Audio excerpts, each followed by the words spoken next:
Gurave Gaurachandraya Radhikaya Tadalaya Krishnaya Krishna Bhaktaya Tad Bhaktaya Namo Namaha.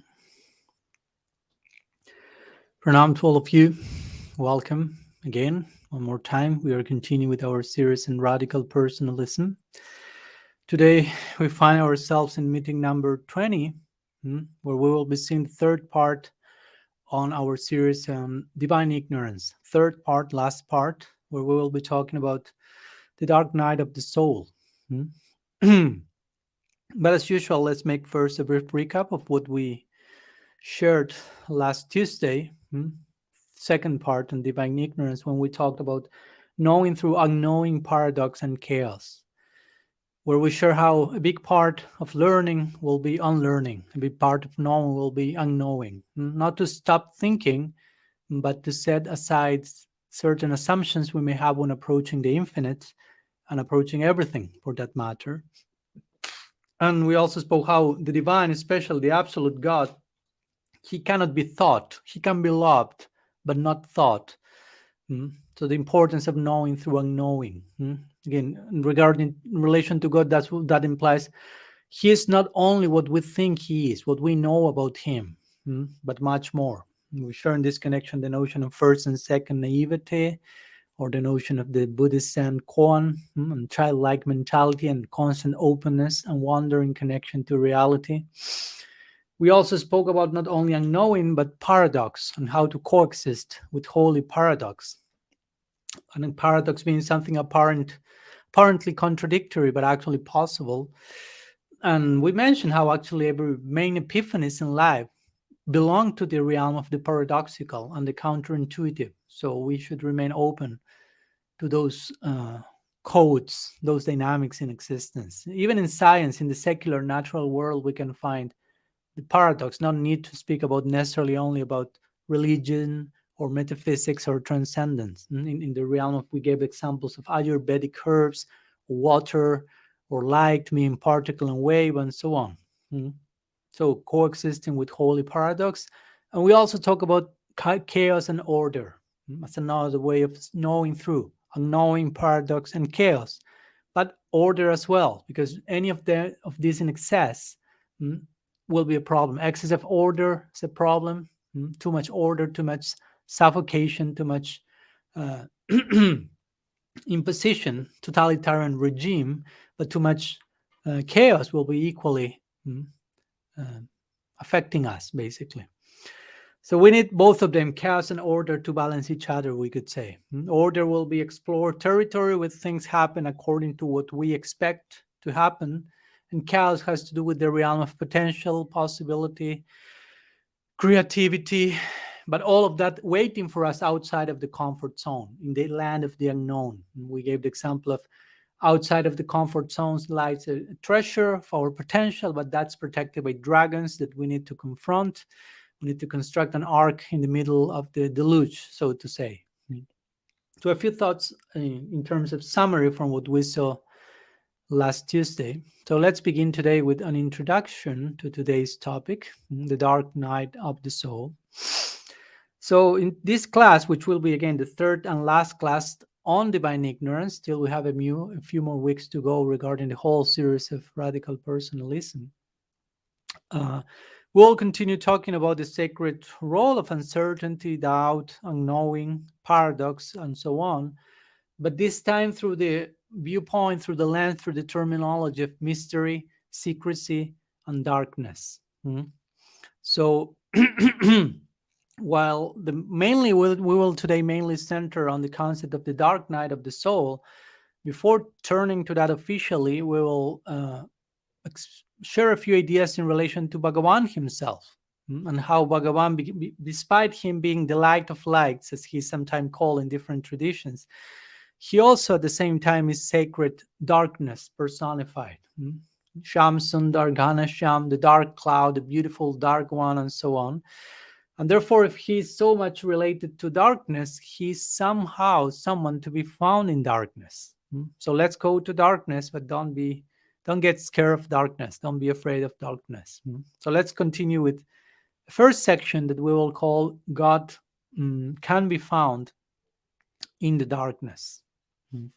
So remember, all these terms are not bad, are not something undesirable, like chaos, uncertainty, paradox, darkness. So by darkness, again, we don't mean something bad, something undesirable, but a space, a situation in which we don't see what's going on. In that sense, it's dark. Mm. Although something surely is going on, it's not clear for us what's going on. So in connection, of course, with the absolute, this speaks of our willingness to surrender and trust His sweet will in the darkness. Allow Him to redeem us and work through us, even if we don't know how and when that will be happening. But we will know why. We will trust His intentions. In fact, we could say one of the reasons why the Brahma Muhurta, this early morning period, is so recommended in our tradition is, among other things, is so we can develop some affinity to coexist with darkness. Brahma Muhurta is the period of the day before the sun rises. So those dark moments are considered the most spiritually potent of the whole day. Darkness. Because why? Again, God works in darkness, we could say. And we will explain that further today. So we need a whole theology of darkness. If we are speaking so much about darkness, our dark Lord, a theology of darkness is required, and we have it as Gaudiyas. It's not absent from us, but sometimes we may have lost sight of that, so somehow we have to reclaim our own roots, so to say. And of course, not only I will be speaking on terms of Gaudiya Vaishnavism, but as well in connection to other traditions, and as some of you may know, by this time, I'm quite fond of mystical Christianity, among other traditions as well. And for most Christian mystics, this idea of mystery and darkness is very prevalent. For them, the Supreme Beloved is endless mystery, always, permanently. Therefore, we are in that case, we are expected to be humbled by the mysteries of faith and by the very mystery that God Himself is. Humility comes in the face of mystery if properly approached. And such an experience of God as mystery, reality as mystery, such an experience will never, allow us to demand the right for absolute certitude on infinity, but exact opposite. Try to think about that for a moment. Remember, mystery isn't something, when we say mystery, God is mystery, that we don't intend to say, this is something you cannot understand, but basically we say it is something that you can endlessly understand. So we are not promoting not understanding, not thinking, but understanding how endlessly we can understand the infinite, and therefore we should never be too sure about who the infinite is and become assertive on a toxic level.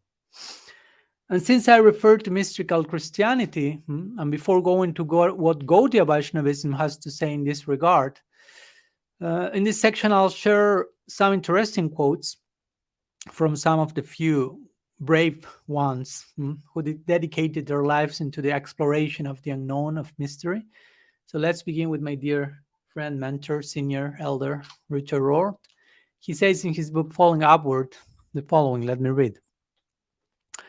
People who had any genuine experience always know that they don't know. They are utterly humbled before mystery. They are in awe before the abyss of it all, in wonder at eternity and depth, and they love which is incomprehensible to the mind. So one beautiful definition of those who have any genuine epiphany in relation to the inner realm. They know they don't know, they are humbled before mystery, remain in awe and wonder before the abyss of reality, the wonder, the breadth, the depth of reality, and they love those things which are incomprehensible to the mind. They can only be loved, not captured by the mind. Because remember, the human mind cannot think the notion of the infinite. Try to think the infinite. Let's see what happens, how much smoke comes from our ears.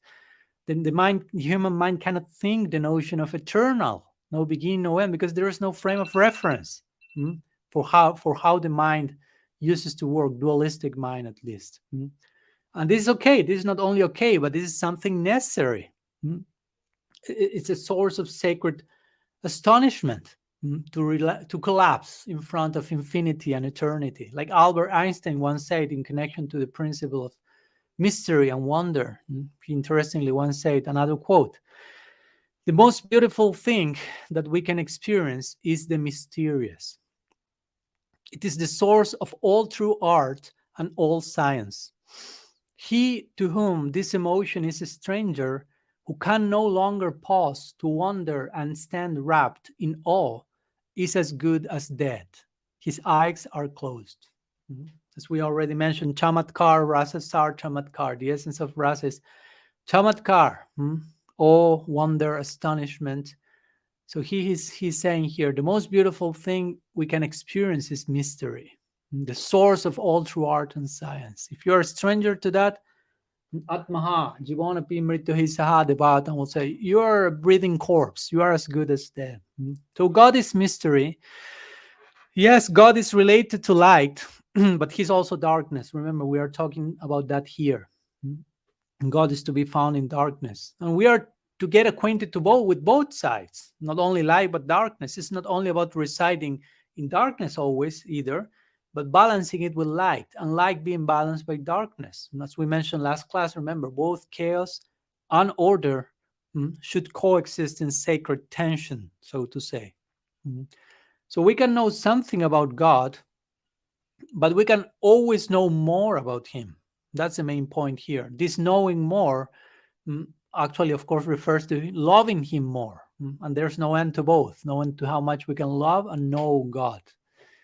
Pierre Teilhard de Chardin, another Jesuit mystic, very interestingly also said in this connection, and here we go with the third quote. He famously said, God does not offer himself to our finite beings as a thing all complete and ready to be embraced. For us, he is eternal discovery and eternal growth. The more we think we understand him, the more he reveals himself as otherwise. The more we think we hold him, the further he withdraws, drawing us into the depths of himself. Beautiful. Again, he's not offering us a finished product that we can take, consume, and that's it. He's eternal discovery, eternal growth, eternal ongoing disclosure. We love closure, but eternal reality is an ongoing disclosure. And the more we think we got him, he withdraws, basically. And in this way, he's trying to invite us to his further depths in that way. So another way as to why God remains as mystery, we could say, is because we need him to act in the darkness for our own benefit. We'll speak about this more in the section on Dark Night of the Soul at the end.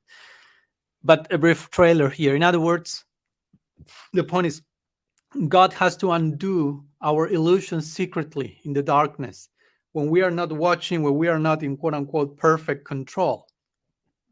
So in this sense, we could say Bhagavan seems to work best underground, not in plain sight. So instead of plundering the mystery that God is, as some Zen masters caution us not to do so, do not plunder the mystery with concepts. Instead of that, we should learn to preserve the mystery that God is. Dietrich Bonhoeffer said that, another famous Christian mystic. He very beautiful will say, and here we go with another quote. Holy theology arises from knees bent before the mystery of the divine. How we fail to understand when we think that the task of theology is to solve the mystery of God, to drag it down to the flat, ordinary wisdom of human experience and reason. The sole office of theology is to preserve the miracle as miracle, to comprehend, defend, and glorify God's mystery precisely as mystery. So another beautiful idea. Holy theology comes from your knees on the floor and not a brain exercise. And the task of theology proper is not to bring down the mystery and solve the mystery, but to preserve the mystery and to praise God as the mystery that he is.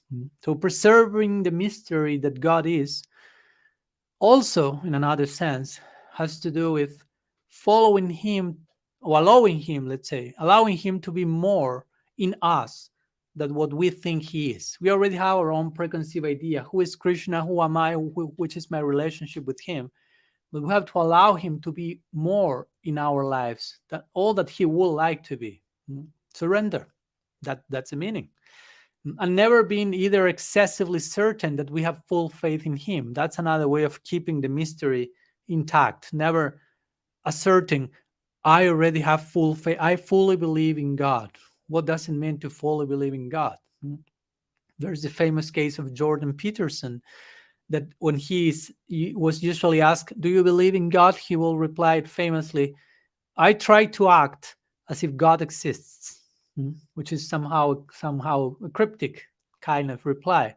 So once someone asks him, what do you mean? Further elaborate on this idea of you try to act as if God exists instead of saying yes or no. So let me share his reply to this question. Why don't you say you believe in God and instead you say I try to act as if he exists?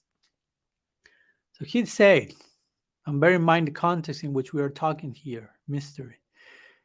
Who will have the audacity to claim that they believe in God if they will examine the way they live? To claim that you believe in God means that you live out such belief fully.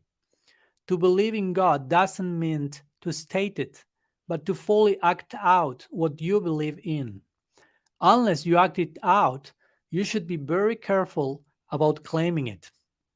God only knows what you will be if you truly believed. If you will truly believe, it will be a transfiguring event. And although we may have experienced some of that to one degree or another, we don't have an idea of the limit of that. So another very interesting notion regarding preserving the mystery that God is, not being so bold as to claim I already have full faith in him. What's the meaning of fully believing in God? What will be the result if we will play out the implications of that notion? We have no clue about our potential in terms of belief in faith and so on. So we should be humble and sober in terms of these expressions and preserving the mystery. And of course, in this connection, God remaining a mystery for us, remember the notion of eternal becoming in the life of the Absolute. He's not a stagnant entity. So we can never say that we know Krishna fully because he's in an ongoing state. He's always happening, so to say. So let's be very careful of being overconfident, basically about something which has no limits. God's eternal unfolding, who God is, and which is our potential for surrender and transformation in connection to him. We don't know the limits of that. There are no limits. If God is unlimited, our relation with the unlimited must be unlimited by the nature of the unlimited. So our potential in connection to him is unlimited. So in that sense, we don't have too much an idea of who God is and who we can be in relation to him. And in that sense, we could say we profess a type of theistic agnosticism or agnostic theism, as you may like the best. Because agnostic is someone who, an atheist is, I don't believe in God. Theistic person is, I believe in God. Agnostic is, I don't know. So in this sense, we are theistic agnostics. We believe in God, we know he exists, but I don't know. Agnostic, we don't know how much, which is the scope for Krishna's existence, who he is. We don't dare to affirm we know Krishna fully. In that sense, we are agnostics, only in that sense. So we can speak about theistic agnosticism, a new flavor of our doctrine. So in other words, again, we could say that God is always bigger than the boxes that we build for God in our own minds. So we should not waste too much time protecting the boxes, protecting our projection and structures, who God is. He's always bigger than our own ideas about him. God is not our idea about God. These boxes that I'm talking about are basically our mental structures that are keeping us in the comfort zone, and on many occasions are giving us a very distorted picture of who God actually is. So we may be too sure this is God, and actually that's the exact opposite of who God actually is. In this connection, the medieval Christian mystic Meister Eckhart, once he famously prayed saying, God, rid me of God. In other words, God, rid me of the wrong ideas about you. I have lots of wrong ideas about God. God, rid me of that false God, that false notion of God. In other words, we need to find whatever it helps us to experience the God who rids us of the God we need to be rid of. We don't need to be rid of God. We need to be rid of false limiting notions, limiting myths and beliefs about Him. In fact, many atheists sometimes say, I don't believe in God. And mostly what they say is, I don't believe in a certain idea of God, a certain belief, certain notion that people have. And probably I will say, I don't believe in God, in that God either, in that idea you deny, because that's not God. That's not corresponding with who God ideally is. So, but unfortunately, despite some atheists will say, I don't believe in God, referring to that a particular unbelievable idea of God, that unbelievable idea is the one that many believers unfortunately embrace. And by doing that, they are somehow promoting atheism. One of the main currents for atheism and main udipanas or triggers are people who have the wrong idea about God and promote that as if that will be the real thing. So to conclude this first section, let's one more time, just in case, if you allow me, let's repeat what we already mentioned maybe 100 times, but we may still need to hear it one more time and a few more times, which is God can never be fully known. Yeah, He can be fully loved. Someone may say, you can have pure love for Krishna. And we could say, okay, but love is the king of knowledge. Krishna says in the Gita, Raja Vidya, love is the king of knowledge. But in that sense, if you have full love, then you have full knowledge, because love is the king of knowledge. So in that sense, we could say, okay, God can be fully loved, and therefore God can be fully known. But however, as we may know or intuit, the nature of love itself is that it's always increasing. So in that sense, we can always love God more. So you can never say, I fully love Krishna. You can have prem, pure love for God, but doesn't mean you cannot have more of that. You follow? So you may be loving Krishna fully, but you can always love Him more fully, because again, God is unlimited and our potential for loving Him is unlimited. Let's get acquainted and accustomed to deal with these notions of eternal, unlimited, ongoing. So if God can always be more fully loved, you can never fully love God. And therefore, at least in this sense, since He cannot be fully loved, therefore He cannot be fully known. And there we make full circle and go back to this idea. God can never be fully known. So we should remain humbled by that principle of the mystery that God is in that sacred darkness. So let's go to the next section. After sharing some quotes and examples from other traditions, now we'll go more specifically to our own. Next section will be called Mystery and Secrecy in our Gaudiya tradition. So needless to say, again, not only mystical Christianity or other traditions conceive of God as mystery, but we Gaudiyas do so as well. But before going there, let me contrast for a minute this Christian stance with how sometimes Gaudiyas misrepresent their tradition by being overtly certain, again, about who God is, because we Gaudiya Vaishnava have so many details about who Krishna is, his life associates, loving interactions, and so on. So that may take us to this idea of I know who God is, instead of thinking I can never fully know Him. And even if we as Gaudiyas receive this information, that's information, not transformation. Of course, that comes from the transformed heart of others. This information is the revelation of others coming from the sadhus, parampara. But it doesn't mean that we have realized the revelation that was realized by those who are giving that to us. So therefore, we should be careful to become overconfident. Be careful with becoming overconfident, while feeling that we have the truth in our grasp as Gaudiyas. We know so much about Krishna. No. So before going to some Gaudiya examples in this connection of how we also conceive of God, the divine, the sweet absolute as mystery and secrecy, let me share a few words about the term mystery itself. What does it mean, mystery? Of course, most of us will relate the term mystery immediately to something unknown. And that's correct, of course. Mystery is something we cannot fully grasp yet. But more specifically, interestingly, the term mystery is etymologically related to mystic presence. Mystic presence, mystery. So there's some deep connection between mystery and mystical. They are not divorced from each other. It's the same root, so to say. Mystery and mystical, and misty. So you should remember Rudolf Otto, another mystical author of Christianity, says he has this expression of mysterium tremendum, or tremendous mystery, referring to God, the overwhelming mystery, the mystery that cannot be penetrated, or the unknowable mystery, which refers again with the divine, specifically being perceived as mysterious, utterly fascinating, and urgent. Try to imagine. That's how the gopis experience Krishna, basically, when they run behind the clarion call, the flute call.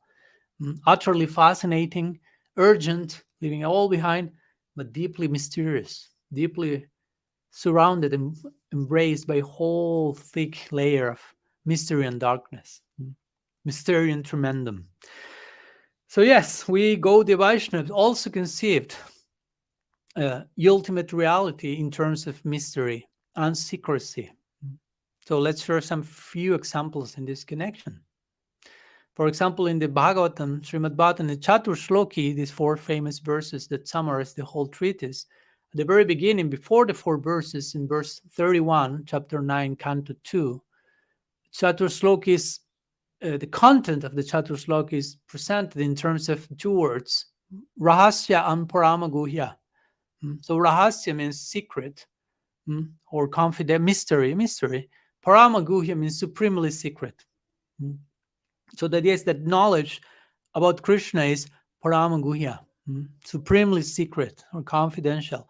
And the method to realize it, which is bhakti, is rahasya. It's mystery itself. The Gita also, in the Bhagavad Gita, you find expressions like Raja Vidya, Raja Guhyam. Bhakti is the king of secrets, or different levels of Guhya, Guhyatamam, different levels of secrecy, of secret confidential content. Or other sections in Shastra, Dharmasya Tattvam Nihitam Guhayam, Vijusnigdasya Sasya Gurabo Guhyam Apyuta. So constantly this idea of secrecy is being introduced here in relation to all these confidential topics. We could also say that Krishna is a mystery in the sense that no matter our own efforts, we can only know him by his own will and grace. In that sense, he remains a mystery. The door is closed and he has the key, and the door can only be opened from the inside where he is, not from where we are. We can only knock on the door and cry. That's our part. But the rest, it all depends on him. One well-known example in this connection is that one of King Uparichar, mentioned in the Mahabharata. He was performing a yajna, sacrifice, for the pleasure of Bhagavan. And Bhagavan appeared at the sacrifice in order to accept the oblations, but only the king of Parichar could see him. So Brihaspati, who was there as the chief priest, became enraged, knowing that Bhagavan was there, but not being able to see him. And so he threw even the sacrificial ladle into the air in frustration. And he shouted, famously, "Why can't I see him?" And the assembled devotees then tried to pacify Brihaspati, and they told him, "Well, Brihaspati, neither you nor us we can see, we can see the Lord at our will. It's not possible. Only those he favors can see him." So again, in that sense, Bhagavan remains a mystery. Another example in this connection is the famous example of Brahma in the beginning of creation. Very clear point given from the very beginning of creation. When he wanted to see Krishna, again, after his original darshan, hearing his voice, but he was unable to do so. He was unable to find Krishna despite he searched for many years, because Krishna was not showing himself. So that shows that Bhagavan's form cannot be achieved by one's own endeavor. It's only by Bhagavan's mercy that one can see his form. Or famous example of Narad Muni, his previous life, where also he heard some voice, has some epiphany. He wanted to see that again. Not possible in that lifetime. So that's a mystery. And if Krishna discloses his form, he grants us some form of revelation or epiphany. It is also advised that we should deal with such mystery, with such revelation in secrecy, not to make a public cheap show of that. Like Bhagavan says to Aditi in the 8th canto of the Bhagavatam, he says, that which is very confidential is successful if kept secret. Not to be selfish and exploit the revelation, but just be careful of what you do with that. Krishna in the Gita says, 10th chapter, 38th verse, of all secret things, I'm silence. So you should know when to keep silence, when to embrace secrecy. Krishna himself is that secret thing. Silence is the most secret thing. Hari Bhakta Vilas Sanatan Goswami will say, Gopayet Guru Atmana, Gopayet Devatavishtam, Gopayet Chaniyamantram, Gopayet Niyamalikam. Hire Malika, hire mantra, hire Istadev, hide your guru. Not put them in a closet that kidnap them, but hide them, put them in the most secret chamber of your heart and love and serve them in a very sober, confidential way. Mystery, secrecy. Another way in which we Gaudiyas conceive of this upgrade through mystery, so to say, could be seen in the idea of divine separation, vipralamba or viraha. Separation can be seen as a synonym with the idea of unknowing that we shared last week, and further knowing after that. Like when you meet Krishna, you know him on certain level. He disappears and separation upgrades your realization of him in that darkness. And when he reappears in union, you rediscover an upgraded version of him and of yourself. This is a clear example all throughout our literature, famous example of that being the very last verse of Sri Shat Goswami Astakam by Srinivasacharya, when he will say here, Adi, Herada Braja Diviki Chalaliti, Hinanda Sunakuto, Sri Govardhana, Kalpa Padapatale, Kalindivane Kuto. So how the Goswamis will lament in madness in the very day on the daily basis in Vrindavan, calling, Oh Radha, Oh Lalita, Oh son of Nanda Maharaj. Where are all of you now? Are you in the hill of Govardhan? Are you under the trees in the forest of Braj? Are you on the banks of the Jamuna? Where are you? Where are you? And calling them in separation. So we must imbibe this mood. We cannot imitate the Goswamis, but we are experiencing separation of some form. And we should understand through this separation is a form of darkness, it's a form of mystery. And after separation comes a reunion, a meeting, a rediscover, an upgrade of the person we are meeting after the separation. We have to rediscover our deity through uncertainty, if you want to use those terms. Uncertainty is there to throw us into that pool of separation, uncertainty, and then rediscover that same person in a new layer. So we should think, how can I apply this in my day-to-day life? And thus grow and develop my relationship with Bhagavan. Also another famous verse coming from our Gaudiya tradition in connection to how God remains perpetual mystery is the famous, almost final prayer of Brahma in the Brahma Stuti after the Brahma Vimohan Lila, which is a very appropriate example in this connection. Remember, Brahma Vimohan Lila means Brahma being overtly sure about who Krishna is, overtly certain about the darshan he had at the beginning of creation. But then when Krishna shows himself in Braj with his friends in the informality of the picnic, he was completely overwhelmed. And then he has this huge epiphany, huge Aishwarya revealing, and Brahma was totally humbled by that, realizing, I don't know anything. So he prayed in the verse 38 of the 14th chapter in 10th canto. He says like this: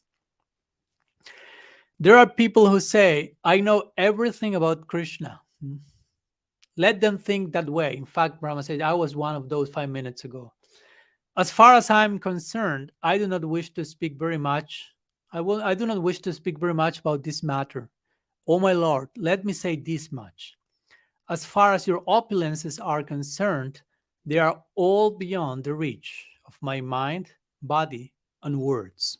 So again, Brahma is pretty humbled here after the Bimohan, after his foreheads were spinning like nothing. First, he was very certain, I know who Krishna is, and this guy seems like an imposter.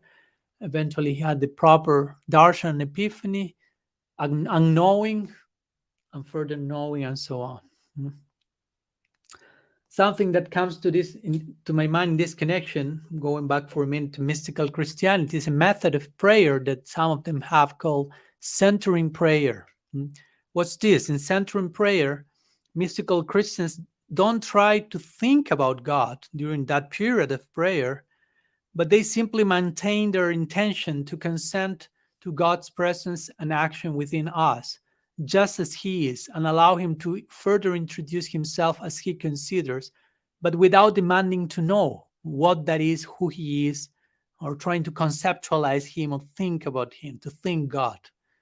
So again, in connection to this, to not have any idea, any notion of God while meditating or praying, for some Gaudiyas may sound like heresy or at least shocking, because maybe a devotee may quickly run to meditate, okay, Krishna's form, Krishna's blue form, Krishna's flute, Krishna peacock feather, but the point is, what's our idea of blue? What's the blue that Krishna is? What's the peacock feather? He plays a flute, but what's our idea of playing a flute, and what's the actual flute he plays, and so on.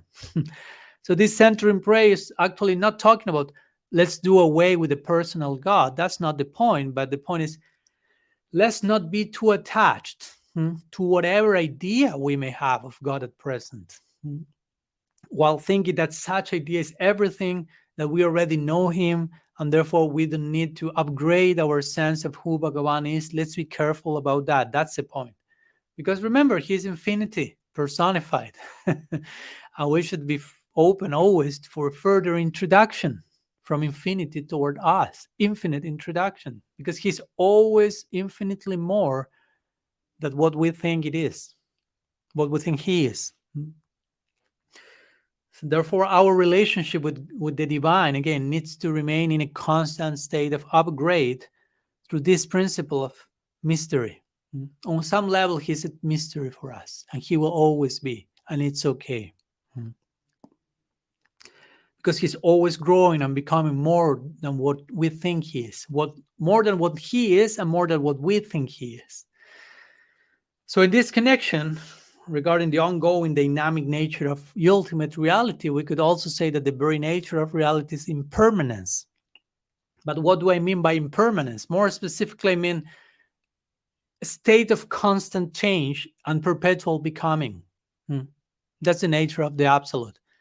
And that starts with Bhagavan Himself, again, with all of reality, constant becoming, starting by its very root, Bhagavan. Now, to put it another word, God is not a noun, but a verb, a very active verb. It's not a stagnant, stiff concept, but a very dynamic one. He's always happening, as we say. It's not that He happened in the past and He's there like a statue in a museum. Therefore, the thing that doesn't change about God is that He's always changing. He's always evolving. He's always more beautiful. He's always being loved more, loving more. That's the thing that doesn't change. He's always increasing His loving capacity, His loving interaction, and so on.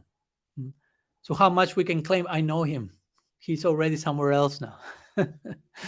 So what exercises or practices like centering prayer, or similar practices or ideas like the ones we are sharing in this series, what they are trying to give, to propose, is let's try to adapt to the mystery of the ultimate reality. Let's learn how to eternally coexist with the mysterious. As it is famously said, God can most easily be lost by being thought found. When you think, I found God, you lost Him. When you are open, I don't know who He is, you are knowing something about Him. Like Srila Siddhartha Maharaj will say, don't approach the positive with a positive attitude, but with a negative one. Negative in that sense, I don't know you. I cannot claim, I cannot establish myself in that way. So let's conclude this section, not only mentioning what we already mentioned, but also we should say that Krishna is not only a mystery for us, but Krishna is even a mystery to himself. There are many verses in the Bhagavatam which establish this. Let me share one of them, which comes in the 10th canto, 87th chapter, verse 41, where the personified Vedas are praying to him. So they tell him that because you are unlimited, neither the lords of heaven nor even you yourself can ever reach the end of your glories. So basically, the Shruti is saying you don't know the reach of the limit of your glories. Why? Because there's no limit. So how can you know that? That's the idea implied here. No, you cannot know something that does not exist. And the limit of God's glories does not exist. So you cannot know that. Not even he can know them. So Krishna cannot know the limits of his own glories because there is no limits to such glories. So what to speak if we want to apply that criteria, that logic, what to speak of then Krishna not knowing the extent of his own glories and beauty in connection to Radha's love and wanting to taste all that in his most glorious form as Sriman Mahaprabhu, Sri Gaur Sundar Ki Jai. We need another whole series for that in particular exploration. But that's another example of how God himself remains a mystery to himself. He's okay with that. He expands his own limit, he expands his leelas, but he's not complaining about mystery. Therefore, having shown, hopefully on some level at least, how God himself is mystery personified, how he is found in the darkness, let's now turn to the official title of today's talk, in connection to us sadhakas, going through mystery, going through darkness as a crucial part of our inner journey. And that's the name of the next section, The Dark Night of the Soul, which is the title of today's talk as well. And whatever we saw till now, it's kind of a preparation for these topics. All of this, of course, intimately connected. So we already spoke about how Krishna is himself mystery, secret, light, but also darkness. In fact, as we mentioned, he's known as Ganesham. Gana means cloud, and Sham means dark. So dark cloud, there's an interesting mystical treatise in Christianity called the cloud of unknowing. Somehow we can connect Ganesham, the dark cloud, with this idea as well. So now we will turn to our own darkness, the dark night of the soul, in connection to Krishna's darkness. Let's speak about how to embrace the dark one by embracing our own darkness. And again, darkness not as a bad word. So what do we mean by by the dark night of the soul? Some of you may never have heard about this expression. This is a very famous one, famous notion coming from mystical Christianity, from Saint John of the Cross. But this is an idea that can be very naturally applied to Gaudiya Vaishnavism and spiritual journey in general, depicting the different inner experiences.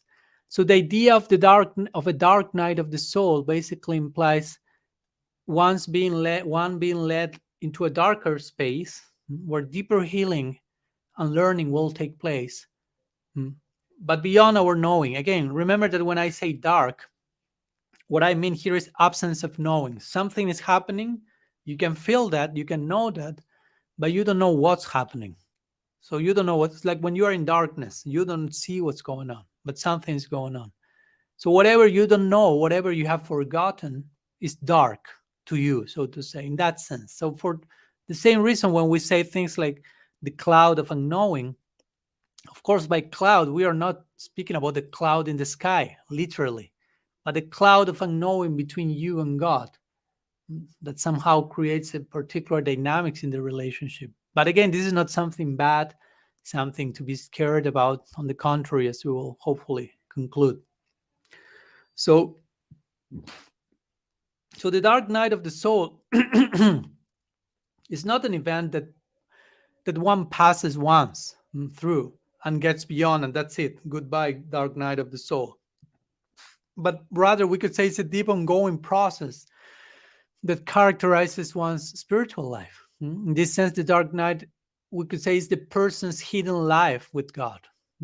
Saint John will of the Cross will take this even further, and he'll say that the dark night of the soul is not just the activity of God, but it's God Himself visiting us, acting inside us, through us. He says that this dark night is an inflow of God into the soul.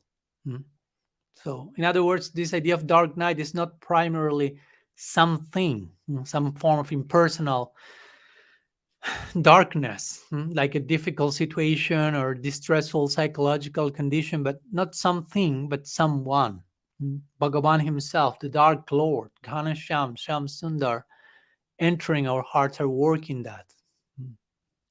So these dark nights may be characterized, as you may already imagine, by uncertainty. Again, you don't know what's going on. You are in darkness, characterized by unknowing, characterized by being thrown out of our comfort zone. So we can learn to coexist with mystery. Again, we need to learn that. And in those moments, of course, it may not be clear what's the way to move forward, what's going on. I feel like I'm thrown into a pool of darkness.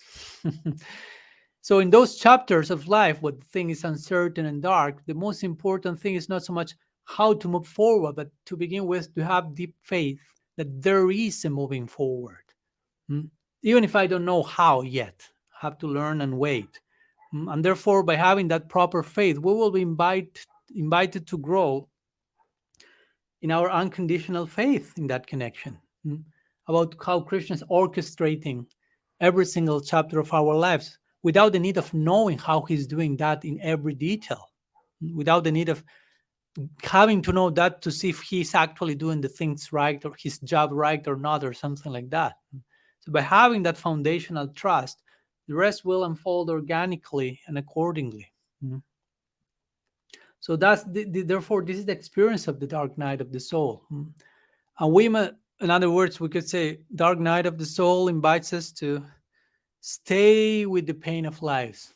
Life comes, pain comes, and it's not something to get rid of as soon as possible. We must learn sometimes to stay with the pain of life. We must learn to stay without answers.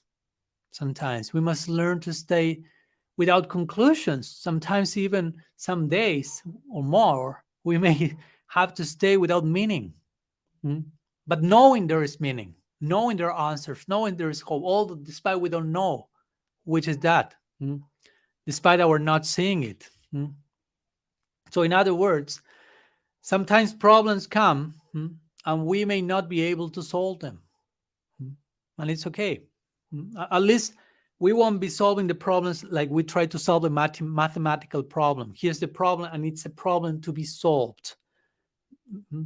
We may need to hold the problem and allow the problem to transform us. That's a totally different orientation to how we deal with problems, basically. Don't see the problems as something that needs to be solved. We don't need to solve problems. How about allowing the problems to solve us? What about changing the orientation? Problems are not to be solved, they are to solve us. Allow them to solve you. And that this situation, this dark night, may be the path we are going through now. Whether we know it or not, we may not know. Again, dark is not about words. Don't be afraid of darkness. So as we already mentioned, Bhagavan prefers to work in the darkness. Why? Because there we are not in control. Of course, we are never in control, in full control. But sometimes we try, we want to think we are. So that's the secret sometimes why we ourselves tend to avoid those spaces of unknowing. And by contrast, many sacred ancient cultures see these moments, these periods, as times for incubation, transformation, necessary hibernation. So for them, that becomes sacred space. But sometimes that's the space we most avoid because we are not in control. There's an interesting work on The Dark Night of the Soul by Gerald May. He's a psychologist, so he approaches this idea through a psychological lens. Interesting. And a few words I'll share here from his treatise, not literal reading, but sharing some ideas he mentions there. So he mentions that regarding the dark night of the soul, the very darkness of the night, of the dark night, implies nothing sinister, as we already mentioned, but the fact that redemption takes place in hidden ways, beneath our knowledge and understanding. That healing, redemption happens mysteriously, again, in secret, beyond our conscious control. And for that reason, it can be disturbing, it can be scary, but at the end, it always ends up working in our benefit. So it may be scaring us, but it's helping, saving us. And in fact, it is in those dark periods, we could say that Krishna will heal us secretly the most, even without our noticing it. It's interesting. We may be being healed, and we sometimes think, okay, if Krishna will give me mercy or heal me or help me, I will be fully aware of that. Probably not. Probably when you are being most healed, you are the less aware of that. And why this is so? Because Gerald May said, if we will know what's actually taking place, I think we have to admit that we will likely try to sabotage any movement forward, any movement toward true freedom. In other words, he says, if we really knew what we are called to relinquish in our spiritual path, our defense mechanisms will never allow us to take even the first step. As embarrassing as that may sound, as that may be. So that's why sometimes the only way we can enter the deeper dimensions of our journey is by being unable to see where we are going. Now, in other words, Gerald May concludes, the night is dark for our protection, for our benefit, to protect us from ourselves, so to say. And of course, as our dark nights deepen, proportionate, of course, to how much we agree to them, we find ourselves recovering, so to say, our love for mystery.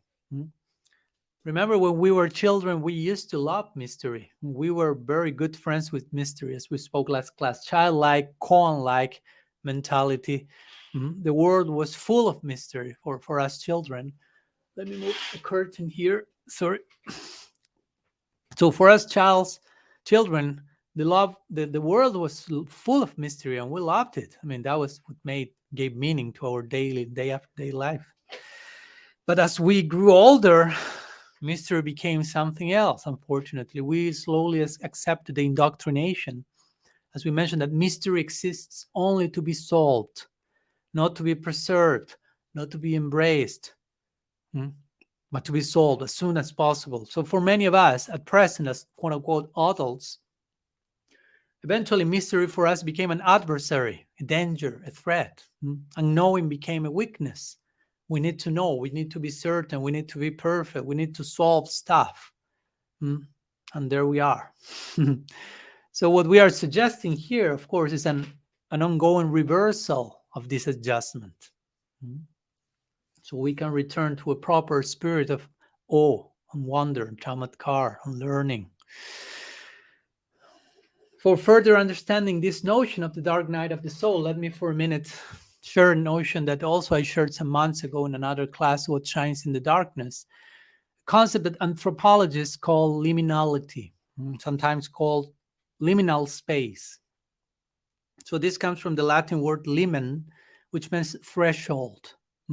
Threshold. So what's a liminal space? A liminal space is inducing a type of inner crisis to help us to make a needed transition. Maybe we do not choose that voluntarily, but it counts. So liminal space is always an experience of displacement in the hope of a new point of view. You cannot acquire a new point of view unless you are displaced from where you are now, probably at your comfort zone. So basically means to pull us out of our whatever private absolute center, and we will experience that as a crisis. But again, crisis is not a bad word. In fact, the very word crisis means this decisive point, turning point, like a portal, like mm, breakthrough, not a breakdown. So crisis is not something bad that shouldn't be happening or something like that. So this crisis, which is experiencing liminal space in the dark night of the soul, again, is a portal, it's a breakthrough, mm, not a breakdown. To make a play of words, it's a situation that demands a decision from us, demands individual responsibility, demands that we take charge of our own lives, and probably that's why we are so afraid of it generally. But actually, we should look for those moments, those sacred spaces, voluntarily, ideally, not just to be thrown that by force of circumstance. Because if we don't find liminal space in our lives, we will start idolizing normalcy, so to say, worshiping status quo and mediocre mm, situations and dynamics. A Christian example of this threshold space, so to say, comes to mind is Jesus being led into the wilderness, as you may know, where according to the to the story narrated in the Bible, he was tempted, or he was to be tempted by the devil in the desert prior to his crucifixion, basically. So his sojourn into the desert represents this liminal space, this dark night of the soul. He was there 40 days, according to the story, 40 days, 40 nights, starving, fasting, alone in the wilderness. Try to put yourself into those shoes. So 40 days in the underworld, so to say, of dark assumptions, confusion, and fear, and confronting your dragons, and extracting order out of chaos. Again, threshold space, dark night of the soul. In this regard, Carl Jung will say also interestingly, no tree can grow to heaven unless its roots reach down to hell. Unless you go through the dark night, don't expect to reach light properly. It is for this reason that enlightenment is so rare, basically. Because who is willing to do that, to embark upon such a journey? That's ego death. That's basically the journey of ego death. And as we know in the Gita, Arjuna, for example, when Krishna is suggesting him, kill your false ego, and Arjuna said, I prefer to be killed by the Kurus, disarmed without offering any resistance, that to go through the death that you are suggesting me to go, ego death. That's way more difficult and painful. In one sense, painful for our false sense of being. But we need to go there. There's no enlightenment without that. We need to be taught the language not only of ascending and transcending, but also the language of descending, a language that teaches us to enter willingly, trustingly into the dark periods of life, not being afraid of darkness.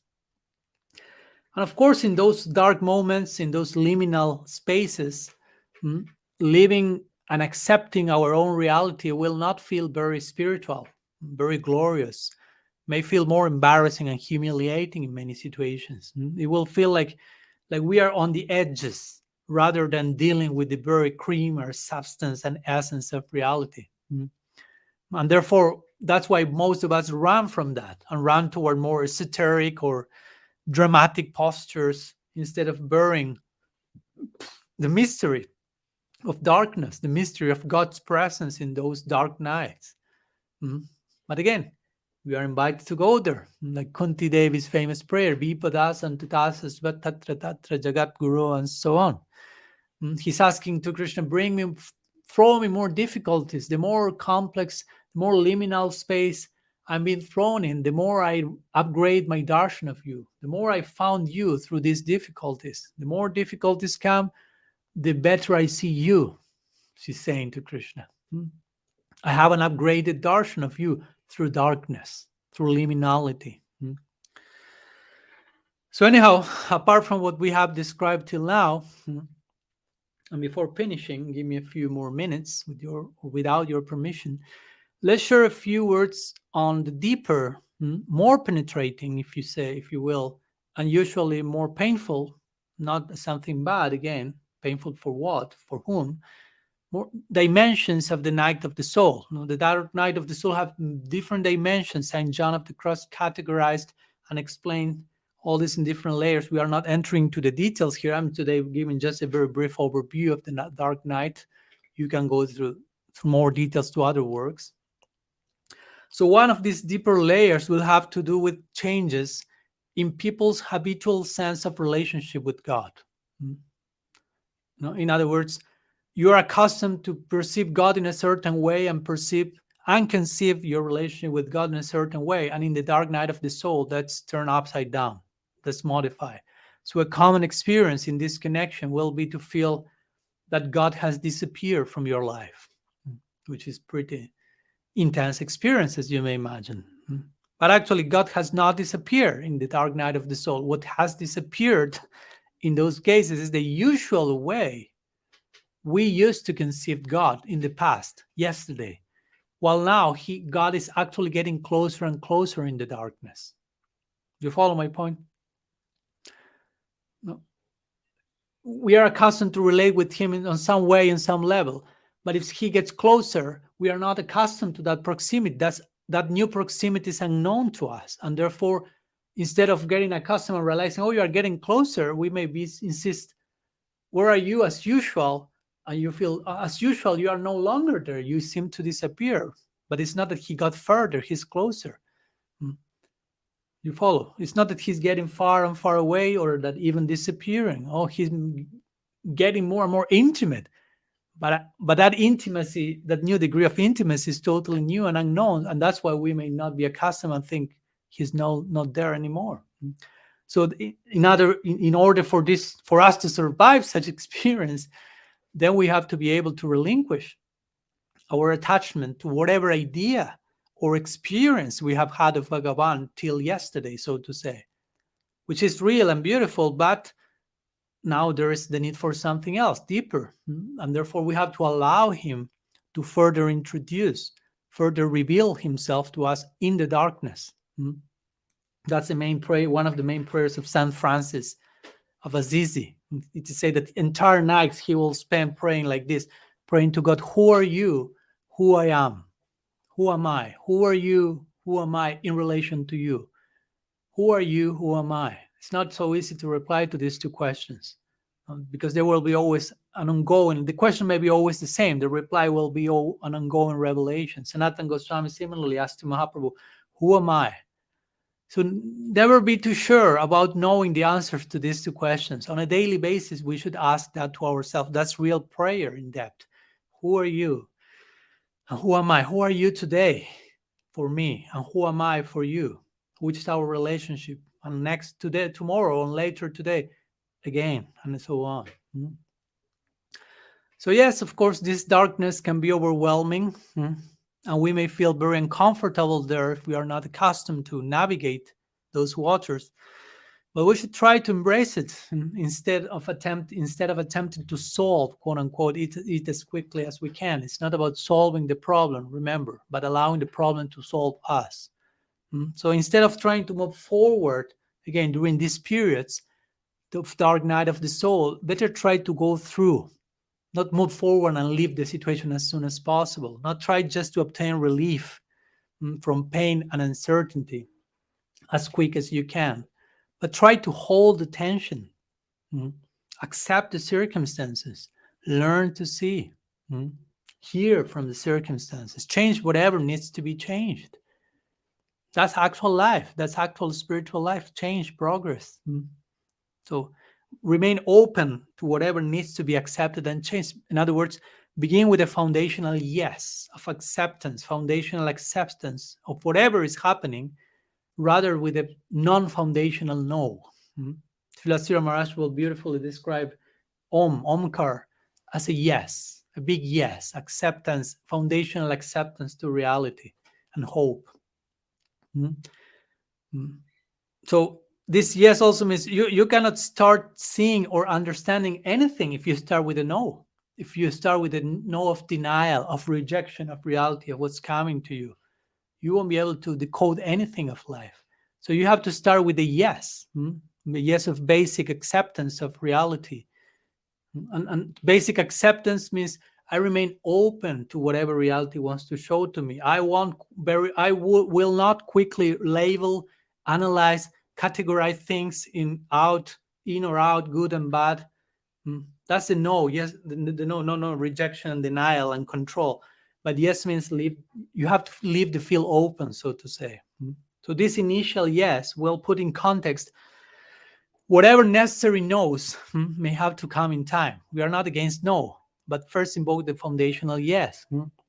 So therefore, once we have learned to invoke this foundational yes, of course, later no's can be helpful and even necessary. Without no's, of course, we have no protected boundaries or identity. So we need to know how to protect ourselves with the necessary no. And in that case, that no will be as sacred as the yes. But again, for that to happen, we should always begin with a foundational yes, a yes of foundational acceptance of reality and openness to the unpredictable unfolding of things, especially during these dark nights of the soul. And by doing so, we will be carried through the darkest of times, as dark as they may be, receiving solace when most needed, and we will reach that inner place where we are always truly understood. We need shelter. But shelter is always there. It's just a matter of us behaving accordingly. So anyhow, some words in connection to this idea of the dark night of the soul. And let me share a few words of conclusion of today's talk, as usual, a little wrapping up, and closing the curtain. So, and closing the curtain to this sub-series on divine ignorance as well. So the idea is trust the mystery. Trust the mystery that God is.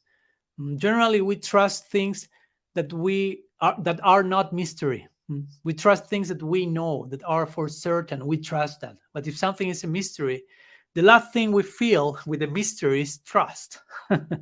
Generally, we feel fear, we feel distrust, we feel threatening with mystery. But as I hope you have realized, in this particular case, we need to trust mystery. It's a very important thing. So this darkness, or this holy unknowing, as we have talked this class, is the actual opposite of confusion and ignorance, because sometimes darkness is compared with ignorance and confusion, but here we are speaking of another type of darkness. In the case of confusion, what's confusion? Confusion actually happens when mystery is an enemy. That's confusion. When we feel mystery must be solved so we can master our destinies, that's confusion. To annihilate darkness in that way. However, in the liberation of darkness, in the liberation that happens in the dark night of the soul, we are freed from having to figure out things. That's such freedom. Try to imagine such relief. We will be able to find the light in knowing that we don't know. Such a relief again.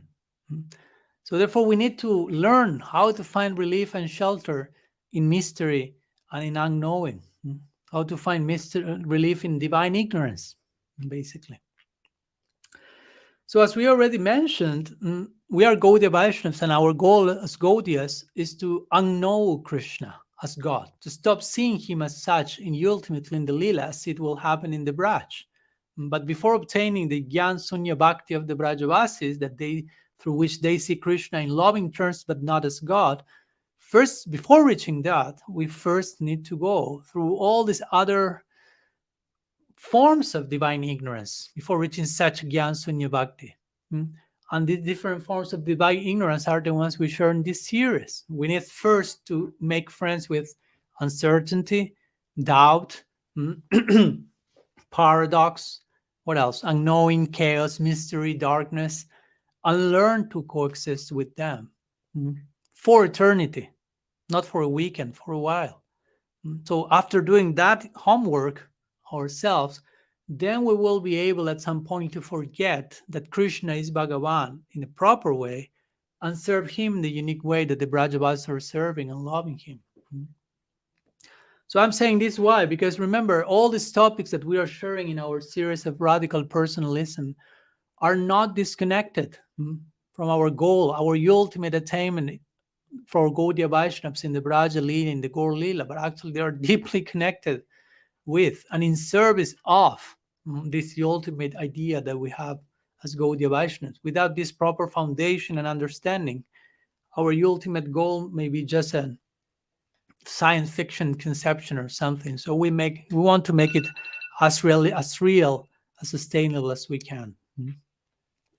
So we are concluding, therefore, here our series on divine ignorance, these 3 last classes. I'll share a brief homework for those of us who would like to do it, which is try to reflect about your last experience with the dark night of the soul, and how you have reacted to those moments, and what you can improve for the next dark night or the next chapter of it in your life. So next Tuesday, we will be starting a new series. We are reaching the end of the whole Radical Personalism series. Still, we will have a